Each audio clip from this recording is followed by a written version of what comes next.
हाँ मेरे भक्तों, देवराज इंद्र के पुत्र जयंत प्रभु की लीला को देख करके जयंत को मोह हो गया कि ये ब्रह्म नहीं हो सकते। सोचिए, इंद्र के पुत्र हैं, जो देवताओं के राजा हैं इंद्र, उनके पुत्र हैं जयंत। उन्हें मोह हो गया प्रभु की लीला को देख करके। जयंत भ्रमित हो गए कि ये प्रभु नहीं हो सकते हैं, एक मनुष्य के समान लीला कर रहे हैं, ये भला भगवान कैसे हो सकते हैं। और परीक्षा ले बैठा। मेरे भक्तों, हमारे राम जी जिस आसन पे बैठे थे, उसी आसन से इतना बड़ा एक तिनका नोचे हैं। हाँ, तिनका निकाल करके उस तिनके को तोड़ करके आधे में धनुष बनाए हैं, आधे में बाण बनाए हैं उसी तिनके से, और उसी को मंत्रों के माध्यम से अभिमंत्रित करके जयंत के पीछे छोड़ दिए। वही तिनके का बाण आज जयंत के लिए मेरे भक्तों ब्रह्मास्त्र हो गया, ब्रह्मास्त्र हो गया। आज इस ब्रह्मास्त्र से जयंत जलने लगा। जयंत मानो तीनों लोकों में भाग रहा है। पिता के यहां गया स्वर्ग में, अमरावतीपुरी में। पिता डांट करके भगा दिए कि जो राम का नहीं वो किसी काम का नहीं। जो राम से विद्रोह ले ले, भला उसे देश में, उसे राष्ट्र में कौन अपनाएगा। मेरे भक्तों, जयंत को कोई बैठने तक का स्थान नहीं दिया। ब्रह्मा के पास गया, शंकर के पास गया, सब लोग डांट करके भगा दिए, जाओ तुम्हारे लिए मेरे यहां कोई स्थान नहीं है। मेरे साम्राज्य में तुम्हारी परछाई नहीं पड़नी चाहिए।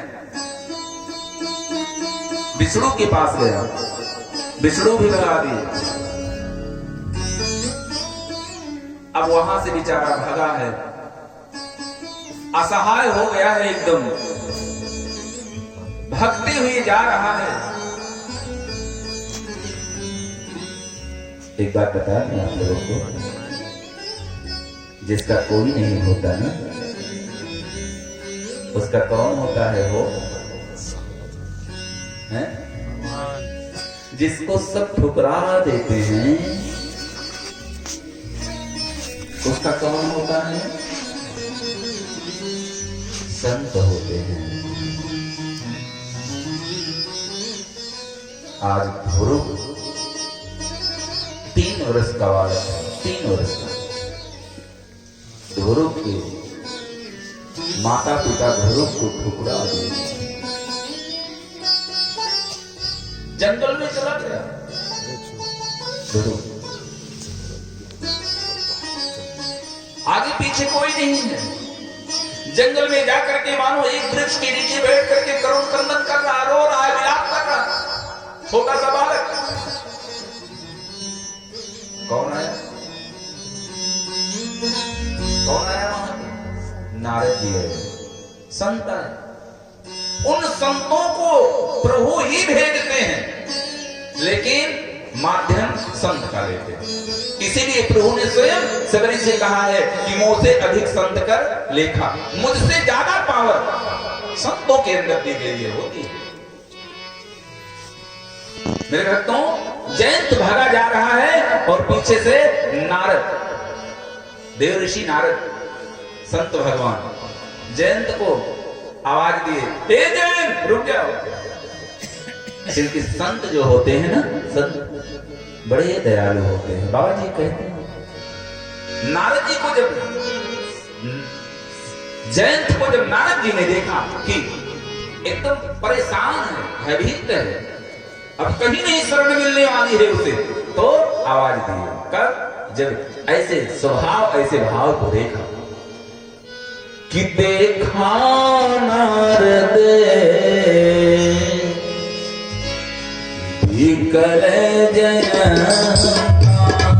देखा नारद विकल जयंता, देखा नारद विकल जयंता, देखा नारद विकल जयंता, दया लागी को मलचित संता, दया लागी को मलचित संता, दया लागी को मलचित संता। देखा नारद विकल जयंता, जयंत को जब परेशान देखा है नारद जी, तो नारद जी के मन में दया उमड़ आई मेरे भक्तों। क्योंकि संत जो होते हैं दयावान होते हैं। संतों का चित्त जो होता है, संतों का चित्त कैसे होता है, संतों का हृदय कैसे होता है, कभी अनुभव किए हैं आप लोग? संत सरल चित्त जगत हित, बाबा जी लिखते हैं संत सरल चित्त जगत हित, हित अनहित नहीं कोई, अंजुल गत शुभ सुमन जिम सम सुगंध कर दो। जैसे हाथ की अंजलि में गुलाब का फूल ले लीजिए, थोड़ी देर बाद इस हथेली को सूंघिए और इस हथेली को सूंघिए, दोनों में बराबर खुशबू होगी। इसी तरीके से संत होते हैं, उनके जीवन में न तो कोई शत्रु होता है न तो कोई मित्र होता है, वो संपूर्ण संसार पे बराबर कृपा करते हैं। ये संत सरल होते हैं, उनका चित्त जगत के हित के लिए होता है। ऐसे संतों को जान करके बाबा गोस्वामी तुलसीदास जी महाराज ने प्रार्थना की है कि संत सरल चित्त जगत हित। जब ऐसा देखा है, ऐसा जाना है, तो क्या किए हैं? जान स्वभाव स्नेह, स्नेह का मतलब प्रेम। जब ऐसा स्वभाव जाना है बाबा जी, तो क्या किए? प्रेम किए हैं ऐसे संतों से और प्रार्थना करते हैं कि प्रभु मैं आपका छोटा सा बालक हूं, बाल विनय सुनि कर कृपा, राम चरण रति देव अपने प्रभु के चरणों में, अपने इष्ट के चरणों में थोड़ी सी प्रीति मुझे भी दिला दो, थोड़ा सा प्रेम, थोड़ा सा अनुराग मुझे भी दिला दो, क्योंकि मैं एक छोटा सा बालक हूं। तो स्वयं बाबा गोस्वामी तुलसीदास जी महाराज कह रहे हैं। और एक बात बता दें आप लोगों को, इसी तरीके से सेम इसी तरीके से आपका भी जीवन होना चाहिए। जैसे संतों का, आप सब लोग संत हैं, आप सभी लोग संत हैं, संत पुत्र हैं, ऋषि पुत्र हैं सब लोग। संत कोई वेश नहीं होता मेरे भक्तों, संत कोई नाम नहीं होता है, संत कोई रूप नहीं होता है, कोई पोशाक नहीं होता है, कोई पहनावा नहीं होता है। संत तो हृदय होता है मेरे भक्तों, संत तो हृदय होता है। आपका बच्चा है, विद्यालय जा रहा है, स्कूल जा रहा है,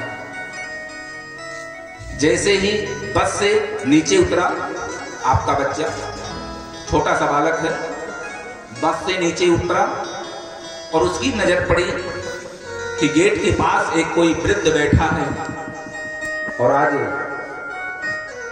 बहुत भूखा है, कई दिन से भोजन नहीं किया है वो वृद्ध।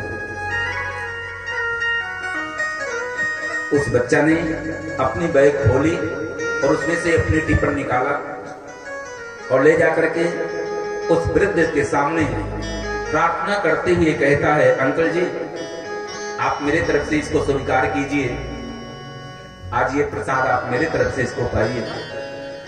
मेरे भक्तों, अपने हिस्से का टिफिन उस वृद्ध भूखे प्राणी को खिला दिया और स्वतः